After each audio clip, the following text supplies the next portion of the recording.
Hello and welcome back to An Old Man Watches, and today I'm going to be talking about the World War II adventure film To Have and Have Not, starring Humphrey Bogart. And in the summer of 1940, world-weary Harry Morgan operates a sport fishing boat in the French colony of Martinique, which is in the Caribbean. It's not long since the fall of France, and the island is under the heavy-handed control of the pro-German Vichy French government. Martinique is a tinderbox of dissent, harbouring many people who are sympathetic to Free France. But Harry himself prefers to keep his head down and make a modest living chartering his boat out to tourists. That means that when he's approached with a request to aid the French resistance by smuggling people onto the island, he immediately and adamantly refuses. But things don't always go the way we want or expect them to, and the strong-arm tactics of the Vichy authorities soon leave Harry very short of cash and willing to reconsider the resistance offer. Of course, however reluctantly he may have come to the side of the Angels, it's probably going to be no surprise to you that Harry soon proves pretty well suited to the hero game. Now he just has to survive long enough to enjoy the fruits of those heroic impulses. So this movie apparently came out as a result of the fact that the film producer Howard Hawks was close friends with Ernest Hemingway. And one day, Hawks told the author that he could make a good film from Hemingway's worst novel, To Have and Have Not. Given that origin, it's perhaps ironic that the film bears very little resemblance to its nominal source material. The movie changes the setting and it makes major changes to the plot. It removes the novel's themes of economic inequality and class conflict, adds in the existence of World War II, the book predated that conflict, and makes the lead character a significantly more likeable and ultimately noble person. But at the end of the day, whether the film is like the book isn't really that important, is it? What matters is whether it's worth seeing. And for that question, I think the first thing we need to talk about is actually a different Bogart movie. Now, the line on your screen is never actually spoken in Casablanca, but it is apropos here because, boy oh boy, does this film take a lot of, let's say, inspiration from the 1942 hit. We once again have Humphrey Bogart as an American in a Vichy colony, adamantly refusing to get involved or to take sides. We once again have a bar as the major setting, though this time he's a tenant of the attached hotel rather than the owner of the establishment. We even have the married couple that the Allies need his help to sneak past the authorities, though the plot cunningly disguises this similarity by having them need his help to get into the territory, not out of it.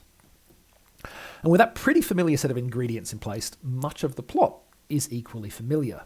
You know Bogart's character, Harry Morgan, will refuse to help these people, then be compelled by circumstances to do so, becoming more and more enmeshed in their cause, until he finally transforms into a heroic figure by the film's conclusion. So if this movie is mostly a thread of Casablanca, then you could probably just watch that movie and skip this one, right? Well, perhaps not. I think you should see this movie for two reasons. The first reason is a simple one. As familiar and predictable as everything in this film might be, it is all expertly executed. In particular, the script is full of great dialogue. One line has been singled out, coming in at number 34 on the American Film Institute's 2005 list of the top 100 quotes from American cinema, but there are many others as well. In fact, I actually like something that is later on in the movie, but it involves two characters talking to one another, and you need both their lines. That disqualified it from that list. So yeah. The characters in this movie might not be taking choices that surprise you, but they're delivering some wonderful lines while they're doing it. And the acting is also top-notch throughout, with all of the cast very much on their game. I do have to say that Walter Brennan, who plays Harry's drunken friend Eddie, pretty much steals every scene he's in. But, you know, Walter Brennan won the Oscar for Best Supporting Actor on no less than 3 separate occasions, so he was a man who knew how to do his job.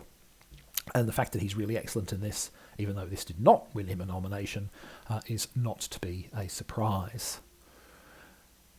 And then we get the second reason, and that is the film's leading lady. To have and have not's one innovation from Casablanca is in the romance angle. The love interest is not a former flame that Bogart's character cannot forget, but an enchanting newcomer in his life. That means that Bogart's character can actually get the girl, or more importantly, the woman. Yeah, she is a grown woman after all. But in the history of cinema, it is significant because the woman in question is Lauren Bacall in her film debut, There is a reason that Bogart and Bacall went on to become an iconic Hollywood couple, and within 2 minutes of seeing them on the screen together, you'll understand why. So, original it may not be, but to have and have not would be worth your time, really, just to see the first flickers of one of Hollywood's great love stories, real life and fictional. When you add on to that it's an expertly executed, if not terribly original piece of filmmaking, I feel pretty confident in saying that the answer to the question to watch or watch not is that you should definitely watch it. It's worth your time. It's a 1940s movie. It's not going to go on for hours and hours and hours like some of the modern day films do anyway. So yeah, if you get an opportunity to check this one out, I think you should. So that's To Have and Have Not. Next time, the 1998 supernatural thriller Fallen, starring Denzel Washington. But that's next time. Until then, thanks for watching this video, and I hope you enjoyed it.